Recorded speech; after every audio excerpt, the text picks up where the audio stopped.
ತೊರೆದು ಜೀವಿಸಬಹುದೇ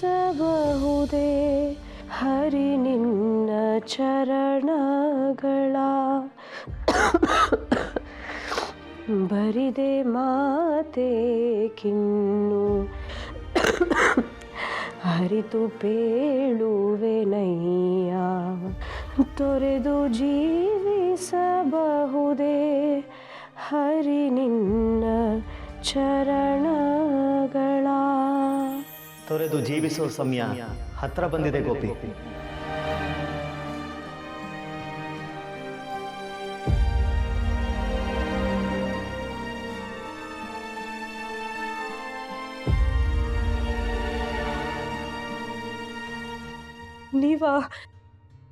ನೀವಿನ್ನೂ ನನ್ನ ಮರ್ತಿಲ್ಲ ಅಲ್ವಾ?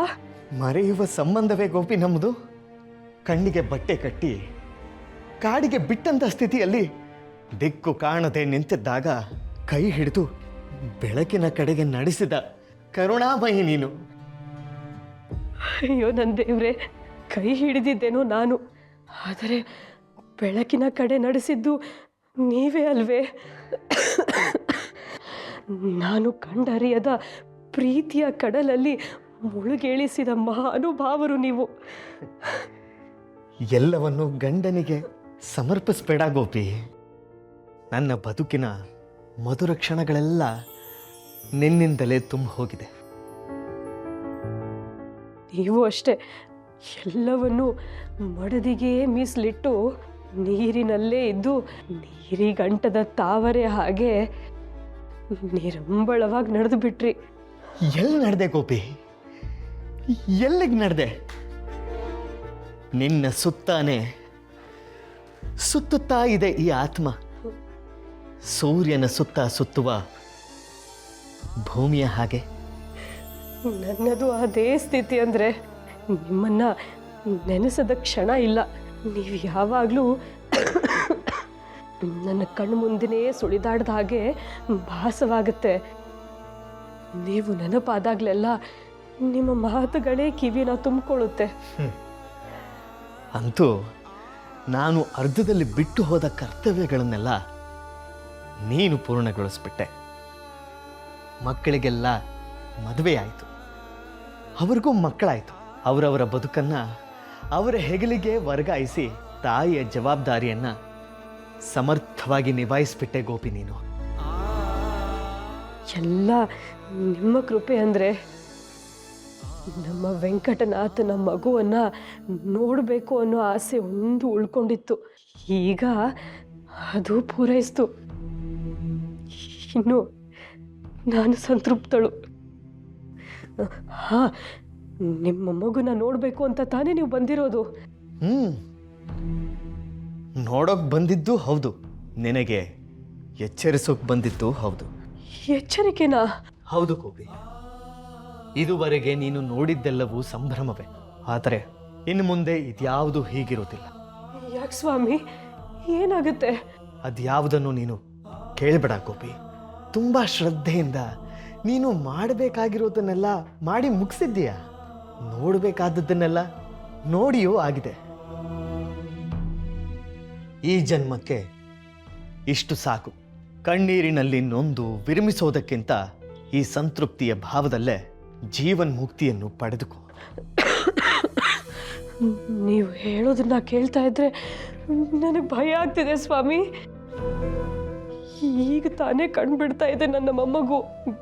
ಗುರುರಾಜನ ಮಗನಂತೂ ಈ ಎತ್ತಿ ಆಡಿಸ್ಲಿಲ್ಲ, ಮುದ್ದು ಮಾಡಲಿಲ್ಲ. ಗುರುಗಳ ಆಜ್ಞೆಗೆ ಒಗ್ಗೊಟ್ಟು ಮಮಕಾರವನ್ನ ಮಣ್ಣು ಪಾಲು ಮಾಡಿ ಬಂದೆ. ಈಗ ಈ ಮಗುವನ್ನು ವಂಚಿಸ್ಲೆ? ಅವನಿಗೆ ಅಜ್ಜಿ ಆರೈಕೆ ಬೇಡವೆ, ಜೋಗುಳ ಬೇಡವೆ? ರಾತ್ರಿ ಮನೆ ಮುಂದೆ ನಿಂತು ಬೆಳದಿಂಗಳಲ್ಲಿ ಚಂದ ಮಾಮನ ಕತೆ ಹೇಳ್ತಾ ಅವನಿಗೆ ಊಟ ಮಾಡಿಸೋದು ಬೇಡವೆ? ನೀನು ಪಡೆಯಬೇಕೆಂದಿರುವ ಸಂತೋಷಕ್ಕಿಂತ 100 ಪಟ್ಟು ಹೆಚ್ಚು ದುಃಖವನ್ನು ಅನುಭವಿಸಲು ಸಿದ್ಧಳಿದ್ದೀಯಾ ಗೋಪಿ? ಅಂದರೆ ನನ್ನ ಮಗ ಸೊಸೆಗೆ ಅಷ್ಟೊಂದು ಕಷ್ಟ ಬರುತ್ತಾ? ಬೆಟ್ಟದ ತುದಿಯಲ್ಲಿರೋ ದೈವ ಸನ್ನಿಧಿಯನ್ನ ಸೇರಬೇಕು ಅಂದರೆ ಮೆಟ್ಟಿಲನ್ನು ಹತ್ತಲೇಬೇಕಲ್ವಾ ಗೋಪಿ? ನಿನಗೆ ನೆನಪಿದೆಯೇ, ನಾನವತ್ತು ಗುರುಗಳನ್ನು ಭೇಟಿ ಮಾಡಿ ಬಂದಮೇಲೆ ಬದುಕಿನಿಂದ ವಿಮುಖನಾಗಿದ್ದು. ಆದಷ್ಟು ಬೇಗ ನಿನ್ನ ಕರ್ತವ್ಯಗಳನ್ನು ಪೂರ್ಣಗೊಳಿಸು.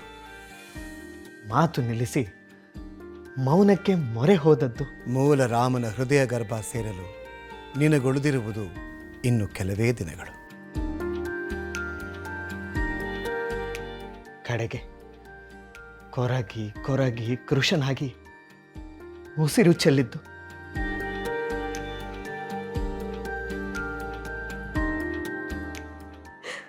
ಹೌದು, ನನಗೆ ಎಲ್ಲವೂ ನೆನಪಿದೆ. ಈಗಲೂ ಅದನ್ನು ನೆನೆಸ್ಕೊಂಡು ಬಿಕ್ಕಿ ಬಿಕ್ಕಿ ಅಳ್ತೀನಿ. ಅಂದಿನ ಆ ನನ್ನ ಸ್ಥಿತಿಗೆ ಕಾರಣ ಗುರುಗಳ ಆ ಒಂದು ಮಾತು. ಯಾವ ಮಾತು ಸ್ವಾಮಿ? ಅಂದು ನಿನ್ನ ಬಳಿ ಹೇಳದೆ ಮುಚ್ಚಿಟ್ಟಿದ್ದ ಆ ಮಾತನ್ನ ಇವತ್ತು ಹೇಳಿ ಹಗುರು ಆಗುವ ಕಾಲ ಬಂದಿದೆ ಗೋಪಿ. ಎದೆಯನ್ನ ಕಲ್ಲು ಮಾಡ್ಕೊಂಡು ಕೇಳು. ವೆಂಕಟನಾಥ ನಮ್ಮ ಮಗನಾಗಿರಲು ಬಂದವನಲ್ಲ.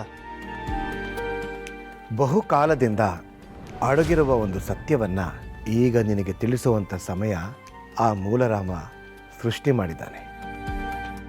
ನಿಮ್ಮ ಮಗ ವೆಂಕಟನಾಥನ ಜನನ ಪೂರ್ವನಿಯೋಜಿತ. ಅವನದ್ದು ಕರ್ಮಜನ್ಮವಲ್ಲ, ಕಾರಣಜನ್ಮ. ಸರಸ್ವತಿಗೆ ಗಂಡನಾಗಿರಲು ಬಂದವನಲ್ಲ, ದೈವಾನುಗ್ರಹ ಪಡೆದುಕೊಂಡು ಬಂದಿರೋ ಯಶೋವಂತ. ಅವನ ಮಗುವಿಗೆ ತಂದೆಯೂ ಆಗಿರುವುದಿಲ್ಲ. ಸಮಸ್ತರಿಗೆ ಹಂಚಲು ಬಂದಿರುವ ಪುರುಷೋತ್ತಮ ಗುರುಪಾದ ಅವನು.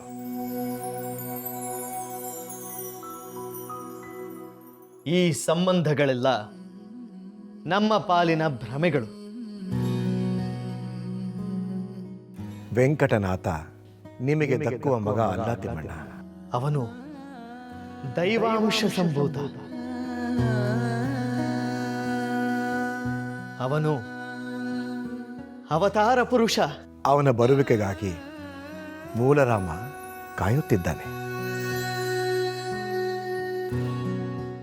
ಶ್ರೀರಾಮಚಂದ್ರ ಕ್ಷತ್ರಿಯನಾದಂತೆ ಇವನು ವಿಪ್ರನಾಗಿ ಜನಿಸಿದ್ದಾನೆ. ನನ್ನ ಪರಮ ಭಕ್ತರಾದ ತಿಮ್ಮಣ್ಣ ಭಟ್ಟ ಗೋಪಿಕಾಂಬೆಯ ಮಗನಾಗಿ ಜನಿಸುವಂಥವನಾಗು. ಅಪ್ಪಣೆ ತಂದೆ, ನಿಮ್ಮ ಆಜ್ಞೆಯನ್ನು ಶಿರಸಾವಹಿಸುತ್ತೇನೆ. ನಿನಗೆ ಮಂಗಳವಾಗಲಿ.